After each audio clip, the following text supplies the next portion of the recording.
ఢిల్లీలో పిల్లలను కొనుగోలు చేసి ఏపీలో అమ్ముతున్నారని విజయవాడ సిపి రాజశేఖర్ బాబు వెల్లడించారు. 10 మందిని అరెస్ట్ చేశామని తెలిపారు. వారిలో బలగం సరోజిని, ఫరీనాపై పీడీ యాక్ట్ నమోదు చేస్తామన్నారు.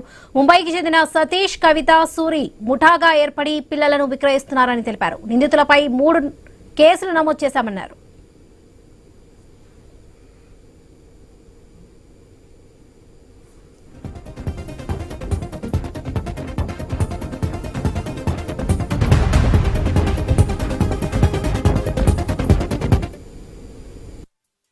బిడ్డలను మనము రికవర్ చేశాము.